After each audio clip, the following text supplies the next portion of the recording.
आइए दोस्तों, आप सभी का जेके कंपटीशन सेंटर में हार्दिक स्वागत है। आइए देखिए, मेहनत इतनी खामोशी से करो कि कामयाबी शोर मचा दे। प्रत्येक साथियों को इस पे गंभीरता से विचार करना चाहिए कि मेहनत इतनी खामोश तरीके से करनी चाहिए कि जब सफलता आपको मिल जाए, आपका सिलेक्शन हो जाए, आपका चुनाव हो जाए, आपको सरकारी नौकरी मिल जाए, तो समझ लेना चाहिए कि आपकी जो मेहनत है वो सफल हो गई। आइए आगे देखते हैं। आज हम संविधान की ये सीरीज को आगे बढ़ाते हैं, जो कि बहुत ही महत्वपूर्ण है। सारे कंसेप्ट क्लियर करते हैं और आपको गंभीरता से समझाते हैं। देखिए, आज का टॉपिक है संविधान की प्रस्तावना। संविधान की प्रस्तावना। अब संविधान की प्रस्तावना है क्या, इस पर विचार करते हैं। प्रस्तावना क्या है? प्रस्तावना संविधान की भूमिका है। बहुत अच्छे से आप कंसेप्ट इसे देखिए। संविधान जो प्रस्तावना है, संविधान की भूमिका है। संविधान की भूमिका। अब इस भूमिका के द्वारा क्या क्या होता है, ये देखिए, जिसमें अनेक सूत्र शामिल होते हैं। प्रस्तावना में अनेक सूत्र शामिल होते हैं। जैसे संविधान कहाँ से लिया गया है, यानी एक सूत्र होगा कि वो कहाँ से लिया गया है। उसके बाद में स्वरूप होंगे कि स्वरूप कैसा है संविधान का, उसका रूप रंग आकार कैसा है। आदर्श, संविधान के आदर्श क्या हैं, ये होगा। और इनसे ही प्रस्तावना संविधान की भूमिका है, जिसमें संविधान के स्रोत, स्वरूप, आदर्श और उद्देश्य भी होंगे कि संविधान का उद्देश्य है क्या। उद्देश्य, इनका जो उल्लेख होगा वही संविधान की प्रस्तावना होगी। अर्थात प्रस्तावना संविधान की भूमिका है, उस भूमिका में स्रोत है, स्वरूप है, आदर्श है, उद्देश्य है। इन्हीं का जो उल्लेख किया गया है वो संविधान की प्रस्तावना है। इन शब्दों को आपको गौर से देखते चलना है, क्योंकि जैसे ही आप आगे चलेंगे तो इन्हीं शब्दों से आपका मुकाबला होगा। यदि ये शब्द आपकी समझ में अच्छी तरीके से आ जाते हैं तो आपको संविधान समझने में किसी भी प्रकार की परेशानी नहीं होगी। उद्देश्य जो प्रस्ताव थे, उनको 13 दिसंबर 1946 को पंडित जवाहरलाल नेहरू ने संविधान सभा में प्रस्तुत किया था। उसके बाद जब से संविधान की प्रस्तावना को उद्देशिका भी कहा जाता है। उद्देशिका उद्देशिका भी कहा जाता है। ये इसकी महत्वपूर्ण जानकारी है। आगे देखिए, आगे है हम भारत के लोग। अर्थात हम भारत के लोग, ये जो संविधान की प्रस्तावना प्रारंभ होगी वो हम भारत के लोगों से शुरू होगी, क्योंकि संविधान के प्रस्तावना में उल्लेख है कि हम भारत के लोग भारत को एक संपूर्ण प्रभुत्व संपन्न समाजवादी पंथनिरपेक्ष लोकतंत्रात्मक गणराज्य बनाने के लिए उसके समस्त नागरिकों को सामाजिक, आर्थिक, राजनीतिक, धर्म और उपासना की स्वतंत्रता और प्रतिष्ठा अवसर की समता प्राप्त करने के लिए तथा उन सब में व्यक्ति की गरिमा और राष्ट्र की एकता और अखंडता सुनिश्चित करने के लिए, बंधुता बढ़ाने के लिए दृढ़ संकल्प होकर आज संविधान सभा में तारीख 26 नवंबर 1949 ईस्वी में इस संविधान को अंगीकृत करते हैं, अधिनियमित करते हैं और आत्मार्पित करते हैं। ये आपको याद रखनी होगी, क्योंकि यही संविधान की प्रस्तावना है और यहीं से संविधान के जो आने वाले संविधान से संबंधित प्रश्न हैं वो यहीं से पैदा होते हैं। यदि आप इस कंसेप्ट को क्लियर समझ लेते हैं, क्लियर कर लेते हैं, संविधान की प्रस्तावना को आप याद करना पड़ेगा, अक्षर टू अक्षर, शब्द टू शब्द, यदि इसको आप याद कर लेते हैं तो इससे संबंधित जो भी प्रश्न कठिन से कठिन होंगे आप उनको सॉल्व कर देंगे। जैसे मैंने आपको अभी बताया कि हम भारत के लोग भारत को एक संपूर्ण प्रभुत्व संपन्न समाजवादी पंथनिरपेक्ष लोकतंत्र गणराज्य बनाने के लिए उसके समस्त नागरिकों को सामाजिक आर्थिक राजनीतिक धार्मिक और उपासना की स्वतंत्रता प्रतिष्ठा और अवसर की समता प्राप्त करने के लिए तथा उन सब में व्यक्ति की गरिमा और राष्ट्र की एकता और अखंडता सुनिश्चित करने के लिए बंधुता बढ़ाने के लिए दृढ़ संकल्प होकर आज संविधान सभा में तारीख 26 नवंबर 1949 में इस संविधान को अंगीकृत करते हैं, अधिनियमित करते हैं और आत्मार्पित करते हैं। ये इसकी प्रस्तावना है। आइए आगे देखते हैं। अब प्रस्तावना के मुख्य तत्व कौन कौन से हैं? ये प्रस्तावना की जड़ है, ये प्रस्तावना की मूल है। यदि आप इसमें घुस गए तो संविधान से संबंधित कोई प्रश्न गलत होने वाला नहीं है। संविधान का सूत्र जो है वो हम भारत के लोग अर्थात भारत की जनता है। संविधान का स्वरूप कैसा है जिसके बारे में बताया, संपूर्ण प्रभुत्व संपन्न है, समाजवादी है, पंथ निरपेक्ष है, लोकतंत्रात्मक है, गणराज्य है। संविधान का उद्देश्य क्या है? न्याय यानी सामाजिक न्याय, आर्थिक न्याय, राजनीतिक न्याय। स्वतंत्रता क्या है की है? विचार की स्वतंत्रता, अभिव्यक्ति की स्वतंत्रता, विश्वास की स्वतंत्रता, धर्म की स्वतंत्रता, उपासना की स्वतंत्रता। प्रतिष्ठा और अवसर की समता, व्यक्ति की गरिमा, राष्ट्र की एकता और अखंडता और बंधुता। ये संविधान के उद्देश्य हैं, ये संविधान का स्वरूप है और इधर संविधान के सूत्र हैं। ये प्रस्तावना की मुख्य जड़ है। इसको समझना है, इसको हूबहू याद कर लेना है। आइए आगे देखते हैं। अब जैसे इसमें दिखाया संविधान का सूत्र, संविधान का स्वरूप, संविधान का स्वरूप कैसा है? संपूर्ण प्रभुत्व संपन्न। अब ये आता है संपूर्ण प्रभुत्व संपन्न है क्या? ये इसको समझना है, यानी भारत अपने आंतरिक और विदेशी मामलों में बिना किसी बाहरी दबाव के स्वयं निर्णय लेने में स्वतंत्र होगा और सक्षम होगा। यानी आंतरिक मामले,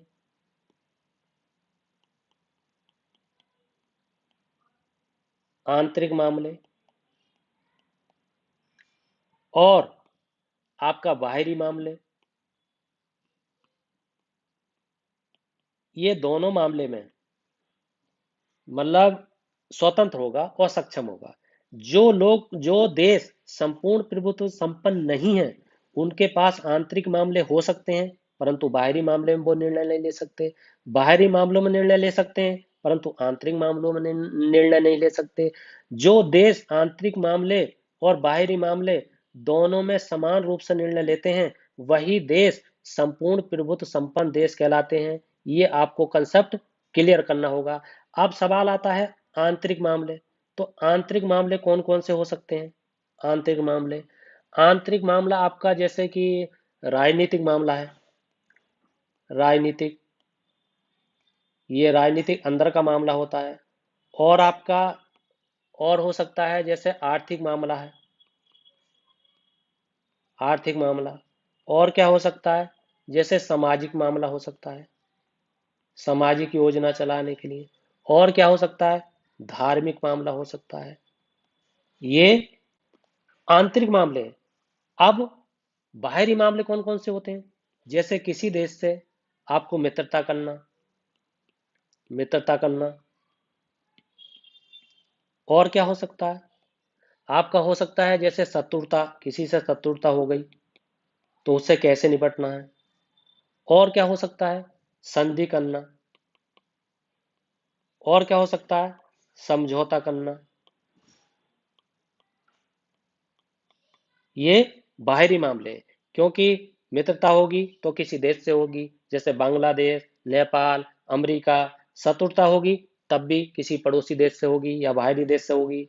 संधि होगी दुनिया में किसी भी देश से हो सकती है।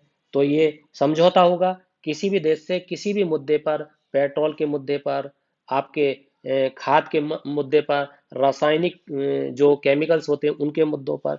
तो ये दो प्रकार के जो मामले होते हैं, आंतरिक मामले और बाहरी मामले।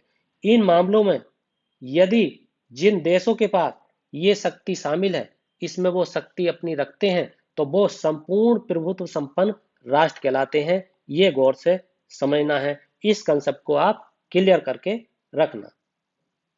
आइए आगे देखते हैं। अब आता है समाजवादी क्या है। हम बहुत कहते हैं कि समाजवादी समाजवादी, मगर समाजवादी क्या है? समाजवादी वो चीज होती है जहां प्रतिष्ठा और अवसर की समानता होती है। जहां प्रतिष्ठा की समानता हो, प्रतिष्ठा की समानता, जहां अवसर की समानता हो, सबको अवसर मिले, चाहे नौकरी का हो, उद्योग का हो, शिक्षा का हो, या किसी अन्य का हो, इसकी समानता। और जैसे प्रतिष्ठा की समानता, अवसर की समानता, और आपको होता है गरीबी और बीमारी को कम करने की शक्ति। गरीबी कम करना, गरीबी कम करना, इसमें समानता होनी चाहिए। सबकी गरीबी कम करने, किसी जाति विशेष का नहीं। और क्या होना चाहिए? वंचित वर्गों का कल्याण करना। जो भी वंचित वर्ग हैं, वंचित वर्गों का कल्याण। और क्या हो सकता है आपका? संपत्ति का केंद्रीकरण होना चाहिए, केंद्रीकरण को रोकना। संपत्ति का केंद्रीकरण रोकना, न संपत्ति केंद्र में समाहित नहीं होनी चाहिए। ये समाजवादी सरकार की पहचान है। जिन देशों में समाजवादी सरकार है, उन देशों में ये नियम लागू होगा। प्रतिष्ठा की समानता होगी, अवसर की समानता होगी, उस समानता में गरीबों का गरीबी कम करना होगा, वंचित वर्गों का कल्याण करना होगा, संपत्ति का केंद्रीकरण नहीं होगा, उसे रोका जाएगा, रोका जाएगा। ये ध्यान रखना है। आगे देखते हैं। आगे है आपका, अब ये कंसेप्ट समझना है, पंथ निरपेक्ष। क्योंकि साथ ही ये नहीं समझ पाते कि ये शब्द क्या है। यदि शब्द के आप महत्व को समझ गए, शब्द के अर्थ को समझ गए, तो समझ लीजिए आपको संविधान बिल्कुल क्लियर हो गया। कोई नहीं रोक सकता आपको अच्छे नंबर लाने के लिए। पंथ निरपेक्ष। अब पंथ निरपेक्ष क्या है? ऐसा राज्य, यानी ऐसा राष्ट्र जो जिसका कोई धर्म नहीं होगा। पंथ निरपेक्ष वो राष्ट्र होगा जिसका कोई धर्म नहीं होगा, कोई धर्म नहीं होगा। और क्या होगा? कोई धर्म तो होगा ही नहीं, धर्म के नाम पर कोई भेदभाव नहीं होगा। धर्म के नाम पर किसी भी व्यक्ति से भेदभाव भेदभाव नहीं होगा। और क्या होगा? अब ये पंथ निरपेक्ष को क्या है? धर्म की स्वतंत्रता होगी। और धर्म की स्वतंत्रता आप आगे पढ़ेंगे। धर्म की जो स्वतंत्रता है, उसके कुछ उल्लेख दिए गए हैं, उसके कुछ आर्टिकल्स दिए गए हैं संविधान में, जो 25 से 28 तक है।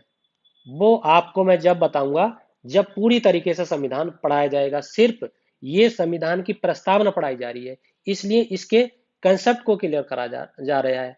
जैसे अनुच्छेद आर्टिकल 25 है, जैसे अनुच्छेद 25 है। अनुच्छेद 25 में धर्म जो होगा वो सिक्कों को कृपाण रखने का अधिकार होगा। कृपाण रखने का अधिकार, ये एक धर्म का पहलू है, रखने का अधिकार। और क्या हो सकता है? जैसे आपका अनुच्छेद 26 है, उसमें धार्मिक मामलों का प्रबंध करना होगा। यानी आपको धर्म के लिए धर्म के लिए संस्थान खोल सकते हैं, के लिए संस्थान स्थापित कर सकते हैं, संस्थान। और क्या हो सकता है इसमें?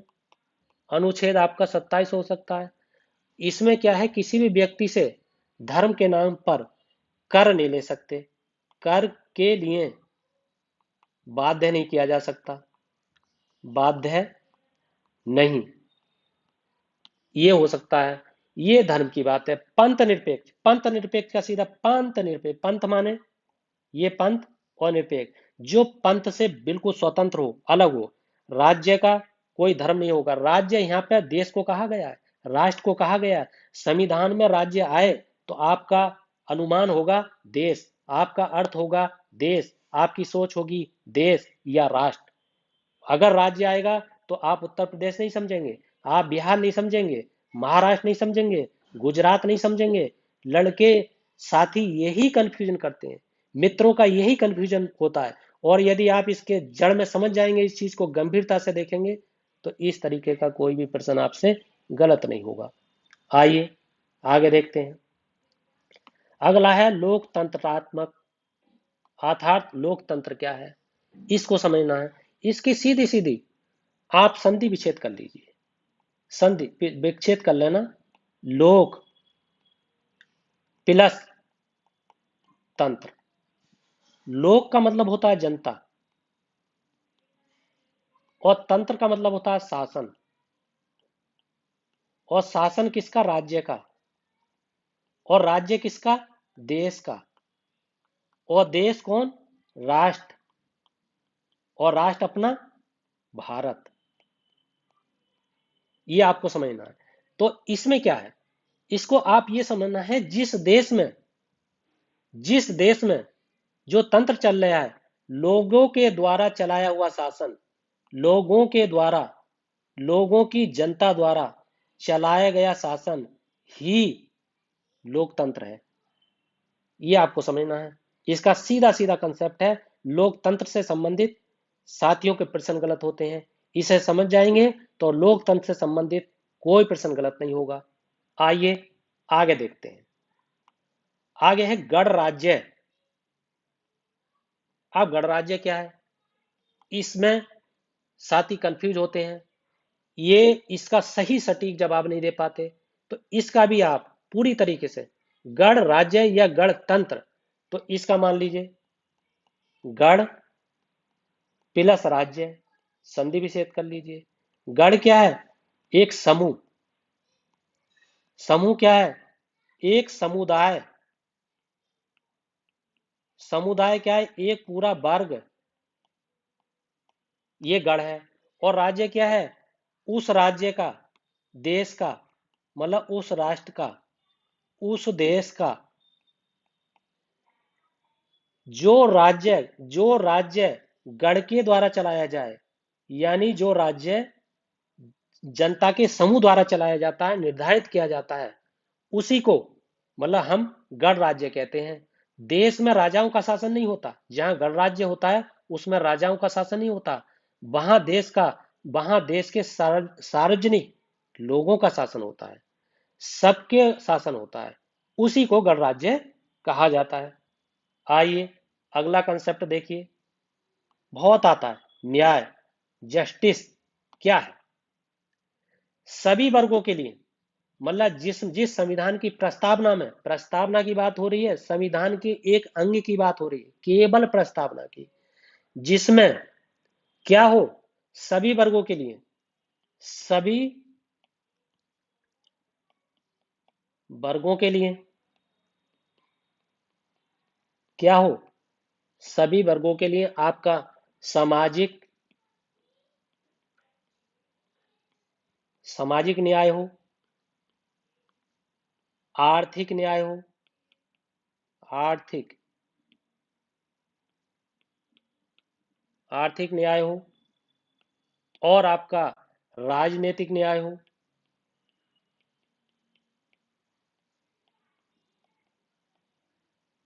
वो न्याय कहलाता है संविधान के प्रस्तावना में। अर्थात सभी वर्गों के लिए है, आपको सभी वर्गों के लिए सामाजिक न्याय, आर्थिक न्याय, राजनीतिक न्याय, धार्मिक न्याय नहीं, क्योंकि ऐसे ही प्रश्न गलत होते हैं। आपको धार्मिक न्याय पर ध्यान नहीं देना है। वो पूछ सकता है, कंपटीशन में प्रश्न आ सकता है कि संविधान की प्रस्तावना में किस न्याय की बात की गई है, सामाजिक न्याय, आर्थिक न्याय, राजनीतिक न्याय, धार्मिक न्याय, इनमें से कौन सा नहीं है या कौन से हैं। तो आपको धार्मिक न्याय छोड़ देना है, क्योंकि संविधान की प्रस्तावना में धर्म के न्याय की बात नहीं की है। धर्म स्वतंत्रता का अधिकार है, प्रत्येक व्यक्ति स्वतंत्र है, वो किसी भी धर्म को ग्रहण कर सकता है, चाहे वो बौद्ध धर्म को, चाहे वो सिख धर्म को, चाहे वो ईसाई धर्म को, चाहे वो इस्लाम धर्म को। इसलिए धर्म के नाम पर राज्य कोई भी प्रतिबंध नहीं लगाएगा, ना ही सरकारी शिक्षण संस्थाओं में धार्मिक शिक्षा दी जाएगी, क्योंकि इससे भेदभाव होगा। आइए आगे देखते हैं। आगे है स्वतंत्रता, लिबर्टी, बहुत ही महत्वपूर्ण। इसमें कंफ्यूज होते हैं साथी। कौन सी स्वतंत्रता की बात की गई है? इसमें आपकी की गई है, इसमें आपके स्वतंत्रता की, विचार की स्वतंत्रता, विचार की स्वतंत्रता होनी चाहिए प्रत्येक व्यक्ति के पास, विचार की स्वतंत्रता। और कौन सी? अभिव्यक्ति की स्वतंत्रता, प्रत्येक व्यक्ति को अपनी अभिव्यक्ति, अपने भाव प्रकट करने की स्वतंत्रता है। ये नहीं होगी तो वो देश आपका गुलाम देश कहलाएगा। विश्वास की स्वतंत्रता, मतलब प्रत्येक व्यक्ति किसी भी धर्म संप्रदाय पर विश्वास कर सकता है, कोई संविधान उसे रोक नहीं सकता, कोई व्यक्ति उस पर रोक नहीं सकता। धर्म की स्वतंत्रता, अपनी इच्छा अनुसार किसी भी धर्म को आप मानिए, आपका हक बनता है, आपका फर्ज बनता है। उपासना की स्वतंत्रता, आप किसी की भी उपासना कीजिए, किसी भी देवी देवता की उपासना कीजिए, आपको संविधान नहीं रोक सकता, कोई व्यक्ति नहीं रोक सकता। ये इस प्रकार की स्वतंत्रता है। अब इसे कैसे समझेंगे? लिबर्टी है क्या? जिस देश के संविधान में, जिस देश के संविधान की प्रस्तावना में, हमारे देश के संविधान की प्रस्तावना में विचार, अभिव्यक्ति, विश्वास, धर्म और उपासना की स्वतंत्रता का उल्लेख किया गया है, यही हमारी स्वतंत्रता है। जो देश स्वतंत्र नहीं है उनमें ना विचार की स्वतंत्रता है, ना अभिव्यक्ति की स्वतंत्रता है, ना विश्वास की स्वतंत्रता है, ना धर्म की स्वतंत्रता है, ना उपासना की स्वतंत्रता है।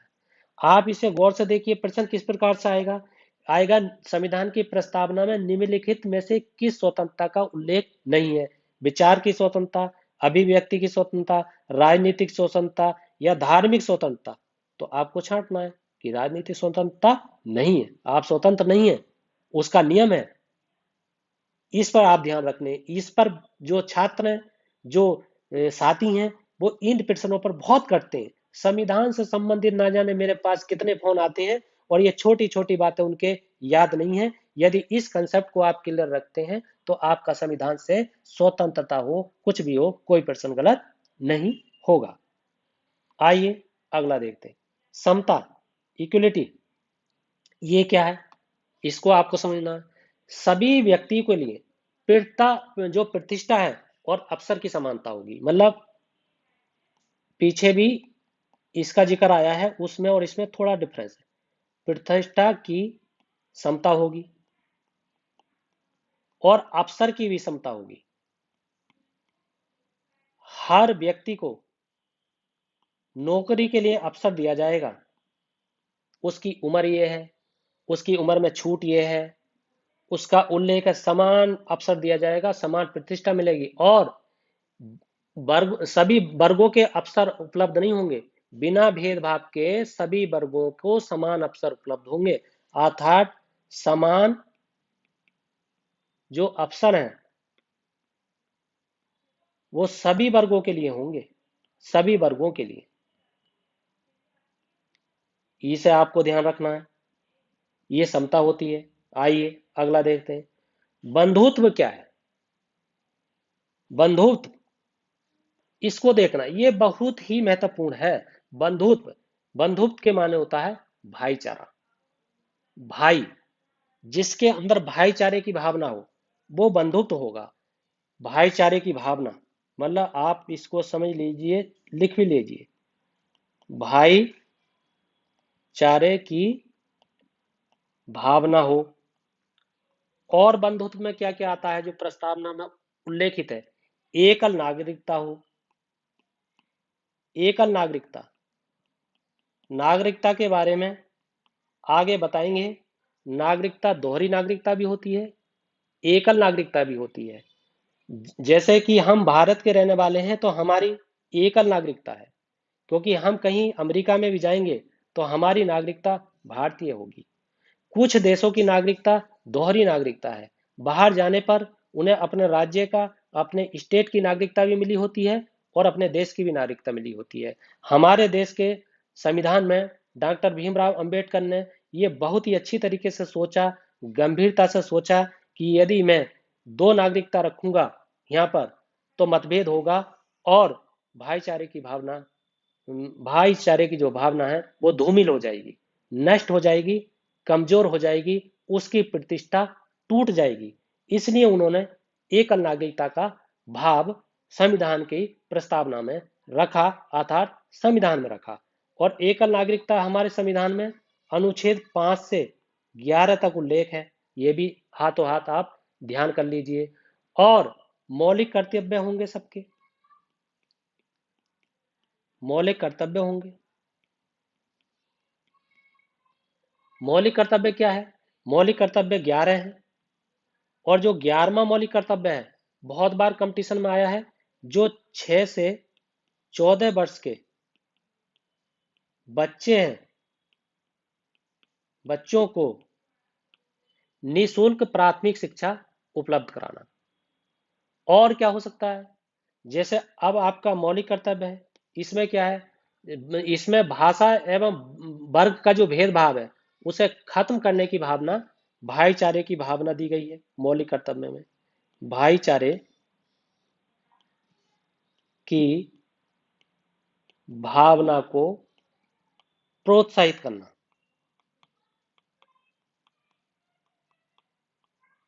ये बंधुत्व है, जहां भी बंधुत्व आएगा वहां भाईचारा आएगा, वहां एकल नागरिकता आएगी, वहां भाईचारा आएगा, वहां एकल नागरिकता आएगी, वहां मौलिक कर्तव्य आएंगे। मौलिक कर्तव्य में जैसे 6 से 14 वर्ष के बच्चों के साथ हम किसी भी प्रकार का मतलब प्राथमिक शिक्षा उपलब्ध कराने में भेदभाव नहीं कर सकते।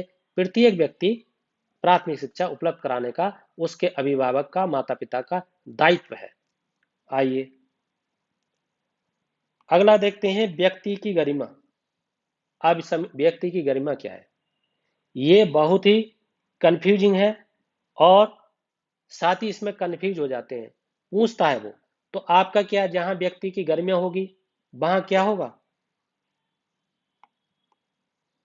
वहां आपका मौलिक अधिकार होगा, क्योंकि मौलिक अधिकार के द्वारा ही आप व्यक्ति की गरिमा को बना सकते हैं।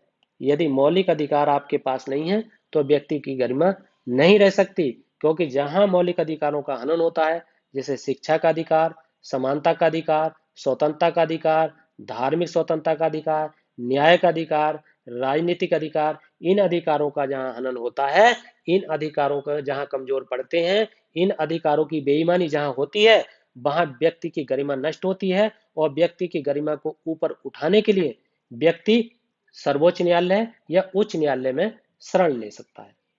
मौलिक अधिकार जैसे अनुच्छेद है एक 21, इस अनुच्छेद 21 में क्या क्या है? बहुत सारे मौलिक अधिकार हैं। इसमें कुछ मौलिक अधिकार बताए देते हैं, जैसे शिक्षा का अधिकार प्रत्येक व्यक्ति का अधिकार है, कोई नहीं रोक सकता, किसी भी धर्म संप्रदाय के आधार पर नहीं रोका जा सकता। और क्या हो सकता है? निष्ठा की गरिमा, प्रत्येक व्यक्ति को निष्ठा बनाए रखने की गरिमा है। वो अपनी पर्सनल बात किसी को नहीं बता सकता, उस पर कोई दबाव नहीं बना सकता। दैहिक स्वतंत्रता मतलब शरीर की स्वतंत्रता है, वो अपने शरीर को स्वतंत्र रख सकता है, कोई उससे गुलामी नहीं करवा सकता, क्योंकि गुलामी कराना, हमारा देश जो है वो स्वतंत्र देश नहीं होगा। हमारा देश एक संवैधानिक देश है। ये व्यक्ति की गरिमा है। आइए आगे देखते हैं। सबसे लास्ट है राष्ट्र की एकता और अखंडता। अब राष्ट्र की एकता और अखंडता क्या है? देखिए, मौलिक कर्तव्य में भी उल्लेख किया गया है, मौलिक कर्तव्य में इसका उल्लेख किया गया है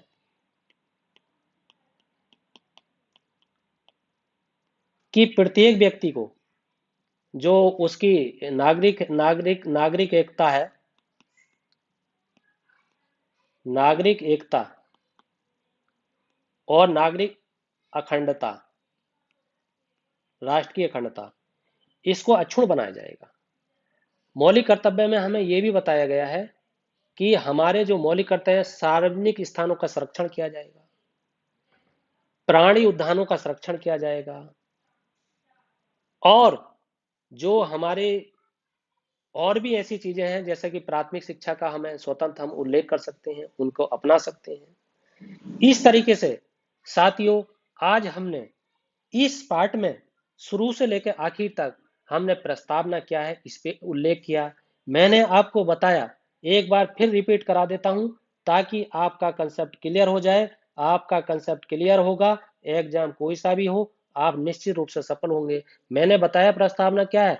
प्रस्तावना संविधान की भूमिका है, जिसमें मैंने बताया था कि संविधान के स्रोत, नंबर 1 स्रोत बताया था, नंबर 2 स्वरूप बताया था, नंबर 3 आदर्श बताए थे, नंबर 4 उद्देश्य बताए थे। इनका जहां उल्लेख होगा वो संविधान की प्रस्तावना होगी। और मैंने आपको ये भी बताया कि 13 दिसंबर 1946 को पंडित नेहरू ने संविधान सभा में उद्देश्य प्रस्ताव रखे थे, और जिस दिन रखे थे 13 दिसंबर 1946 को, उसी दिन से प्रस्तावना को हम उद्देशिका भी कहते हैं। ये मैंने बताया। प्रस्तावना मैंने बताई थी कि प्रस्तावना है, प्रस्तावना कौन सी है, प्रस्तावना है क्या, ये तो ये है। प्रस्तावना कौन सी है? हम भारत के लोग एक संपूर्ण प्रभुत्व संपन्न समाजवादी पंथ निरपेक्ष, इसके बारे में मैंने आपको बताया। फिर मैंने आपको बताया कि संपूर्ण प्रभुत्व संपन्न है क्या। भारत अपने आंतरिक एवं विदेशी मामले में बिना किसी बाहरी दबाव के स्वयं निर्णय ले सकता है, लेता है। इसी को हम संपूर्ण प्रभुत्व संपन्न देश कहते हैं।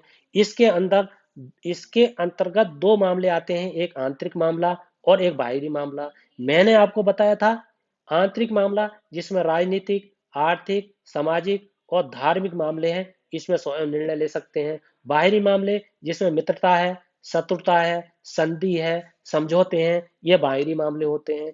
जिनमें आंतरिक और बाहरी मामलों में स्वयं निर्णय लेने की शक्ति होती है, वो देश संपूर्ण प्रभुत्व संपन्न देश होता है। ये बिल्कुल ध्यान रख लीजिए। मैंने फिर आपको बताया समाजवादी क्या है। जहां प्रतिष्ठा और अवसर की समानता हो, जहां गरीबी और बीमारी को कम किया जाए, जहां संपत्ति का केंद्रीकरण ना हो, जहां वंचित वर्गों का कल्याण होता हो, जहां मजदूरों का कल्याण होता हो, जहां स्त्रियों का कल्याण होता हो, जहां बालकों का कल्याण होता हो, जहां श्रमिकों का कल्याण होता हो, जहां पर सारे ही लोगों का जो जिसकी जरूरत है उसका कल्याण समाहित हो, वो समाजवादी सरकार होती है, समाजवादी संविधान होता है। फिर मैंने आपको बताया पंथ निरपेक्ष क्या है। जिस राज्य का, जिस देश का, जिस राष्ट्र का कोई अपना धर्म नहीं होगा, मान लीजिए राज्य, संविधान में हम राज्य यूज करेंगे ना कि देश।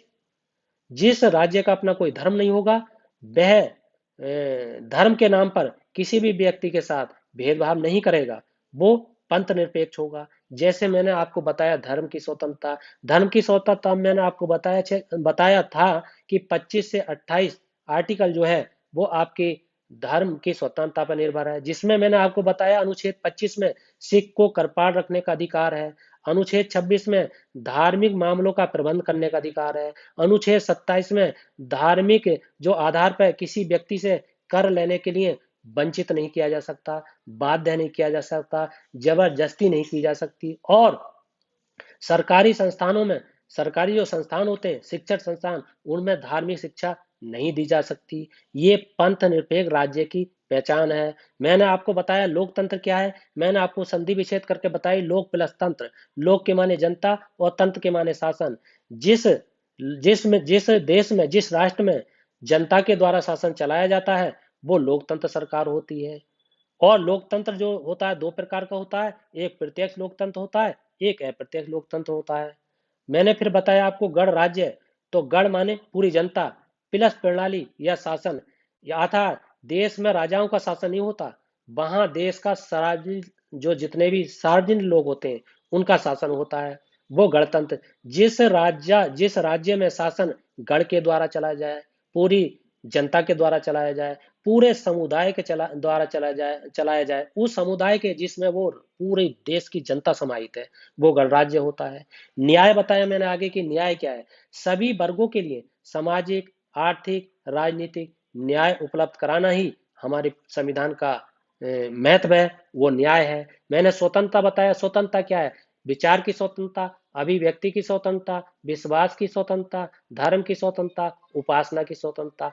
5 प्रकार की स्वतंत्रता है, तीन प्रकार के न्याय हैं, सामाजिक, आर्थिक, राजनीतिक, ये मैंने आपको बताया। समता क्या है, मैंने आपको बताया प्रतिष्ठा और अवसर की समानता होनी चाहिए। प्रस्तावना में तीन समानताओं का उल्लेख किया गया है, सामाजिक समानता, आर्थिक समानता समानता और राजनीतिक समानता। न्याय भी और समानता भी तीनों ही प्रकार की हैं। आप ध्यान रखिए, स्वतंत्रता पांच प्रकार की है। बंधुत्व मैंने बताया, सभी नागरिकों के बीच भाईचारा पैदा करना। संविधान में एकल नागरिकता है, मौलिक कर्तव्य है, ये हमारे बंधुत्व की भावना को प्रोत्साहित करते हैं। मैंने आपको बताया नागरिकता 5 से लेकर 11 तक है। और मैंने आपको ये भी बताया मौलिक कर्तव्य 11 में 6 से 14 वर्ष के बच्चों को प्राथमिक शिक्षा उपलब्ध कराई जाती है। ये मैंने आपको बताया। व्यक्ति की गरिमा मैंने बताया, जैसे मौलिक अधिकार है अनुच्छेद 21 के तहत, जैसे शिक्षा है, निजता की गरिमा है, दैहिक स्वतंत्रता है और गरिमा है। ये मैंने आपको यही बताया अभी। उसके बाद में आपका सबसे अंतिम राष्ट्र की एकता और अखंडता, मौलिक अधिकार, मौलिक कर्तव्य जो होते हैं उनका उल्लेख किया गया है। मौलिक कर्तव्य और नागरिक एकता और अखंडता, ये साथियों, दोस्तों, इसे गंभीरता से समझ लीजिए। ये सारे कंसेप्ट आपके क्लियर हो गए तो समझ लीजिए आपको संविधान की प्रस्तावना से संबंधित एक भी प्रश्न नहीं बचेगा। आइए साथियों, यदि आपको ये वीडियो पसंद आया है तो इस वीडियो को लाइक कीजिए, सब्सक्राइब कीजिए, इसमें कमेंट कीजिए, शेयर कीजिए। आइए, इसी के साथ आपका बहुत बहुत धन्यवाद।